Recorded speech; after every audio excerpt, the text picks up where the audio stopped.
Hello दोस्तों, तो कैसे हैं आप लोग। आज मैं एक्सप्लेन करने वाला हूँ नरीबेट्टा फिल्म को, जो कि हाल ही में रिलीज हुई है। तो चलिए बिना समय गवाए शुरू करते हैं। लेकिन उससे पहले अगर आप हमारे चैनल पर पहली बार आए हैं तो हमारे चैनल को सब्सक्राइब करके बेल आइकन जरूर दबाएं, और वीडियो अच्छी लगेगी क्योंकि फिल्म का क्लाइमेक्स बहुत ही अच्छा है तो उसके लिए लाइक का बटन भी दबा दें। फिल्म की शुरुआत में हम देखते हैं कि कुछ पुलिस वाले एक बरगेस नाम के इंसान को ढूंढ रहे हैं, और फिर वो उसे पकड़ लेते हैं और उसे एक गोदाम में ले जाते हैं। वो लोग बरगेस को मारते हैं और एक जगह पर साइन करने के लिए कहते हैं, लेकिन बरगेस मना कर देता है। फिर एक और पुलिस वाला हम देखते हैं जो कि कुर्सी पर बैठा है और कहता है कि चुपचाप अपना जुर्म कबूल कर लो, तुम्हारे लिए यही अच्छा होगा। लेकिन बरगेस इस बात से मना कर देता है और फिर वो लोग उसे और ज्यादा टॉर्चर करने लगते हैं। फिर हमें 2 साल पहले फ्लैशबैक में ले जाया जाता है, जिस समय बरगेस नया नया पुलिस में भर्ती हुआ था, लेकिन उसको यह जॉब नहीं करनी थी क्योंकि वो सब इंस्पेक्टर बनना चाहता था। लेकिन उसने अपनी गर्लफ्रेंड और अपनी माँ के कहने पर यह जॉब करनी शुरू कर दी थी। लेकिन अब भी जब भी उसे फ्री टाइम मिलता है तो वो स्टेट पीएससी के लिए तैयारी करने लगता है। और जब वो पुलिस में नया नया भर्ती हुआ तो सिर्फ स्टेट कांस्टेबल बशीर को छोड़कर बाकी सब लोग उसकी रैगिंग करते थे। लेकिन बशीर आकर बार बार बरगेज को उस रैगिंग से बचा लेते थे, जिससे उन दोनों में अच्छी बनने लगी थी। फिर एक दिन बरगेज ने बशीर को बताया कि वो यह जॉब नहीं करना चाहता, वह स्टेट पीएससी का एग्जाम क्लियर करके सब इंस्पेक्टर बनना चाहता है। बशीर कहता है कि मुझे तुम पर पूरा भरोसा है कि तुम यह एग्जाम क्लियर कर लोगे और अपनी जॉब पा लोगे। फिर अगले दिन हम देखते हैं कि बरगेज, बशीर और बाकी कुछ कांस्टेबल्स की ड्यूटी जंगल में लगा दी जाती है, क्योंकि वहां पर कुछ आदिवासी प्रोटेस्ट कर रहे थे, क्योंकि सरकार ने उन्हें उस जंगल को खाली करने के लिए कहा था, क्योंकि वो लोग वहां पर इलीगली रह रहे थे। लेकिन वो आदिवासी लोग बहुत गरीब थे और बहुत ही मजबूर थे, क्योंकि वो लोग पीढ़ियों से उस जंगल में रह रहे थे और उनके पास ना तो कोई काम धंधा था और ना ही कोई घर था। तो ऐसे में वो लोग जंगल छोड़कर कहां पर जाएंगे, इसलिए वो सरकार के खिलाफ शांति से प्रोटेस्ट कर रहे थे, जिसमें एक एनजीओ भी उनकी मदद कर रहा था। और इन लोगों ने सरकार के सामने अपनी मांगे रखी थी कि सरकार उन्हें रहने के लिए जगह या फिर अपना घर दे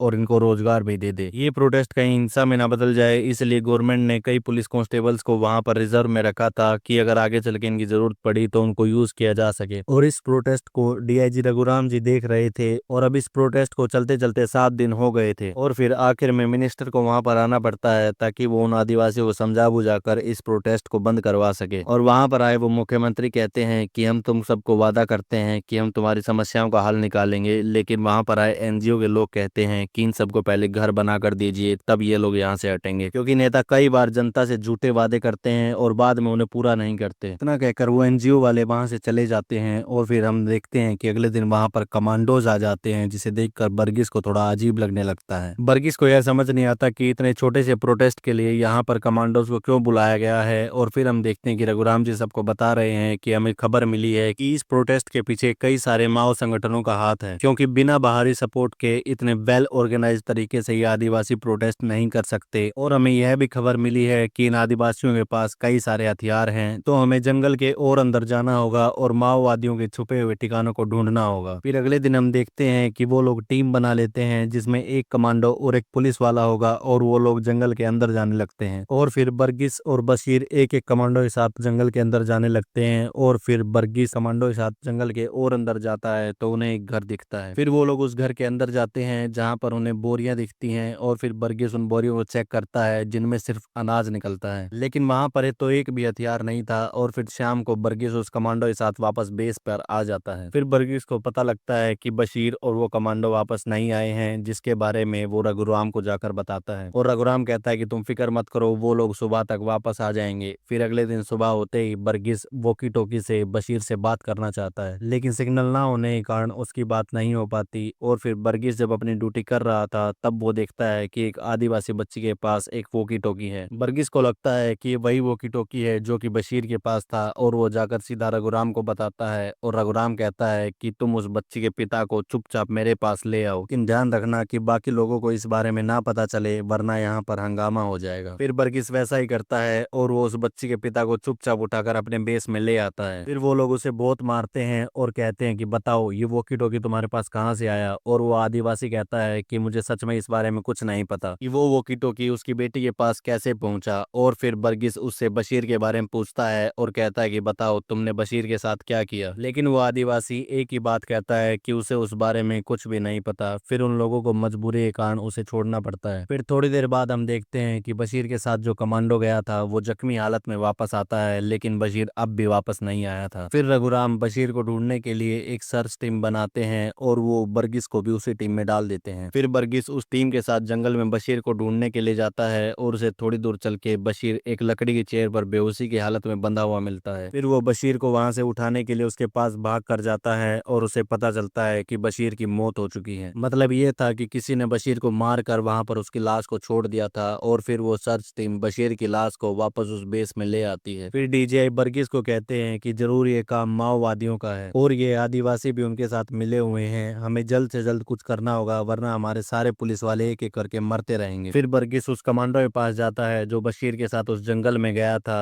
और वह उससे पूछता है कि मुझे सच सच बताइए वहां पर क्या क्या हुआ था, लेकिन वो कमांडो उसे कोई जवाब नहीं देता और चुप रहता है। फिर बर्गिस उस कमांडो को एक चाकू दिखाता है जो उसे बशीर की लाश के पास से मिला था और वो कोई आम चाकू नहीं था, वो एक स्पेशल चाकू था जो कि वहां पर आए एक एक कमांडो के पास था। फिर हमें एक फ्लैशबैक में दिखाया जाता है कि बशीर को उसी कमांडो ने मारा था। जब वो दोनों जंगल में अकेले थे तब उसने एकदम से बशीर के ऊपर हमला किया और उसे जान से मार दिया था। फिर हम देखते हैं कि जैसे ही वो कमांडो उस चाकू को देखता है वो गुस्सा हो जाता है और वो बर्गिस पर हमला कर देता है। जैसा कि हम जानते हैं कि वो कमांडो बर्गिस पर भारी पड़ता है, लेकिन बर्गिस किसी तरीके से अपनी जान छुड़ाकर वहां से भाग जाता है। उसके बाद बर्गिस सीधा डीजे रघुराम के पास जाता है और वह उसे कमांडो के बारे में सब कुछ सच सच बता देता है, जिसे सुनकर डीजे शॉक हो जाते हैं। फिर रघुराम बर्गिस को कहते हैं कि इस बारे में ऐसे खुले में बात करना सही नहीं होगा और फिर वो दोनों एक पुलिस की बस में जाकर बात करते हैं। और तभी हम देखते हैं कि बर्गिस जिस कमांडो के बारे में बात कर रहा था उसके साथ कुछ और कमांडो भी उसी बस में चढ़ जाते हैं और वो लोग दरवाजे को अंदर से बंद कर लेते हैं। और यहाँ हमें पता चलता है कि रघुराम को इन सब के बारे में पहले से ही पता था और ये उसी का प्लान था। और रघुराम कहता है कि मुझे किसी तरीके से इस प्रोटेस्ट को खत्म करना था और इसी के चलते बर्गिस मारा गया और अब हम उन आदिवासियों पर एक्शन ले सकेंगे। और फिर वो लोग बर्गिस के सर पर कुछ मारते हैं जिससे बर्गिस बेहोश हो जाता है और फिर रघुराम और कमांडोज वहां से चले जाते हैं। और फिर हम देखते हैं कि रघुराम पुलिस फोर्स के साथ खड़े हैं और वो आदिवासियों को माइक पर कह रहे हैं कि तुम लोगों ने यहाँ पर जितनी भी झोपड़ियां बनाई हैं हम उन सबको तोड़ने वाले हैं और अगर आप लोग हमें रोकने की कोशिश करोगे तो ये मामला बिगड़ सकता है। और फिर सभी पुलिस वाले उनकी झोपड़ियों की तरफ जाने लगते हैं और दूसरी तरफ हम देखते हैं कि आदिवासी भी इसका विरोध करते हैं और फिर डीआईजी के ऑर्डर पर उन सब पर लाठीचार्ज कर दिया जाता है। और फिर बर्गिस को होश आता है और वो जैसे ही गाड़ी से उतर कर देखता है तो वो वहां का माहौल देखकर शॉक हो जाता है। लेकिन रघुराम अब भी नहीं रुकता और वो बर्गिस को भी आदिवासियों को मारने के लिए भेज देते हैं, लेकिन बर्गिस उन्हें मारने के बजाय उनकी मदद करने लगता है, लेकिन वो अकेला क्या ही कर लेता। लेकिन थोड़ी देर बाद हम देखते हैं कि पुलिस और आदिवासियों के बीच का ये झगड़ा रुकने की बजाय और ज्यादा बढ़ जाता है। और फिर रघुराम जब ये सब देखता है तो वो सेल्फ डिफेंस में आदिवासियों पर गोली चलाने के ऑर्डर दे देते हैं। फिर पुलिस वाले गोली चलाते हैं और पुलिस की गोली से एक आदमी मर जाता है और ये वही था जिससे पहले पुलिस वालों ने पूछताछ की थी और वो बर्गिस के ठीक सामने मरा था। और फिर जैसे ही सभी पुलिस वाले गोलियां चलाने लगते हैं तो आदिवासी इधर उधर भागने लगते हैं और फिर उनका वो प्रोटेस्ट वहीं पर खत्म हो जाता है। और फिर हम देखते हैं कि पुलिस वाले उन एनजीओ वालों को भी अरेस्ट कर लेते हैं और इस तरीके से पुलिस वाले उस प्रोटेस्ट को खत्म कर देते हैं। और फिर हम देखते हैं कि बर्गिस एक पेड़ के पास पड़ा है और उसने इस लड़ाई में अपनी बंदूक कहीं घुमा दी है और एक कांस्टेबल आकर उसे उसकी बंदूक देता है। और फिर तभी हम प्रेजेंट टाइमलाइन में आ जाते हैं जहां पर बर्गिस को पकड़कर एक गोदाम में बैठा रखा था और ये टाइमलाइन 2 साल बाद की है। हम देखते हैं कि रघुराम वहां पर आता है और वो बर्गिस को कहता है कि अब भी तुम अगर हमारे साथ मिल जाओगे तो मैं तुम्हें कुछ नहीं करूंगा, लेकिन अगर तुम हमारे खिलाफ जाओगे तो तुम्हें जेल जाना होगा। दरअसल रघुराम बर्गिस को एक झूठे केस में फंसाना चाहते थे क्योंकि जब उन्होंने आदिवासियों पर गोलियां चलाई थी तो उन्हें सिर्फ पैरों पर गोलियां चलाने के आदेश थे और वहां पर हमने देखा था कि एक आदमी की छाती में गोली लगी थी और उसको जिस बंदूक से गोली मारी गई थी वो बर्गिस की ही थी। और ये सब किसी और का नहीं बल्कि रघुराम का ही प्लान था ताकि वो बर्गिस को अपने कंट्रोल में रख सके। और बर्गिस रघुराम के ऑफर को रिजेक्ट कर देता है जिससे रघुराम को गुस्सा आता है और वो कहता है कि तुम जो हमारे खिलाफ लड़ाई लड़ रहे हो तुम ये कभी नहीं जीत पाओगे। और बर्गिस कहता है कि मैं तो ये लड़ाई पहले ही जीत चुका हूँ। और हम फिर से एक फ्लैशबैक में चले जाते हैं और हम देखते हैं कि बर्गिस पुलिस के हाथों पकड़े जाने से पहले एक अच्छे वकील की मदद से एक जज से मिलने गया था और जो कुछ भी वहां पर बेस में हुआ था वो सब कुछ सच सच जज को बता देता है, जिसे सुन के जज हैरान हो जाता है। और फिर हम एक और फ्लैशबैक देखते हैं तो वहां हम देखते हैं कि उस दिन जो गोलीबारी हुई थी वहां पर सिर्फ एक बंदा नहीं बल्कि 5 और लोग मरे थे, लेकिन वो बात अब तक मीडिया के सामने नहीं आई थी। दरअसल उस समय रघुराम ने उन 5 लाशों को एक गड्ढा खोदकर उसमें डाल दिया था और ऊपर पेट्रोल छिड़क कर बर्गिस के हाथों ही उनमें आग लगवा दी थी ताकि बर्गिस भी उस जुर्म में शामिल हो जाए। और फिर जब वो लाशें पूरी तरह जल जाती हैं तो वो उस गड्ढे को बंद करवा देता है। और फिर ये वाला फ्लैशबैक खत्म हो जाता है और हम देखते हैं कि वर्गीस जज को लेकर उस जंगल में आया है और वो उन सब को वो जगह दिखाता है जहाँ पर रघुराम ने उन लाशों को दफनाया था। और फिर जज जब उस जगह को खुदवाता है तो उन्हें वहां पर जली हुई हड्डियां मिलती हैं और थोड़ा और खोदते ही उन्हें खोपड़ियां भी मिल जाती हैं और फिर उन्हें उन 5 बॉडियों के अवशेष मिल जाते हैं। इसका मतलब रघुराम अब पूरी तरीके से एक्सपोज हो चुका था और हम फिर से प्रेजेंट में आ जाते हैं जहाँ पर रघुराम वर्गीस को धमका रहा था। और वर्गीस से ये सब सुनने के बाद रघुराम अब घबरा जाता है क्योंकि वो बुरी तरीके से फंस चुका था। और फिर रघुराम वर्गीस को छोड़ देते हैं और फिर हम देखते हैं कि सभी न्यूज चैनल्स पर रघुराम की न्यूज चल रही होती है और अब पूरी दुनिया को डीआईजी रघुराम की असलियत पता लग चुकी थी और पुलिस भी उसे अरेस्ट कर लेती है और रघुराम को उसके किए की सजा मिलती है और फिर यह फिल्म यहीं पर खत्म हो जाती है। तो आपको यह एक्सप्लेनेशन कैसा लगा मुझे कमेंट करके जरूर बताएं। वीडियो अच्छी लगी हो तो उसे लाइक जरूर करें और हमारे चैनल को सब्सक्राइब करके बेल आइकन जरूर दबाएं। धन्यवाद।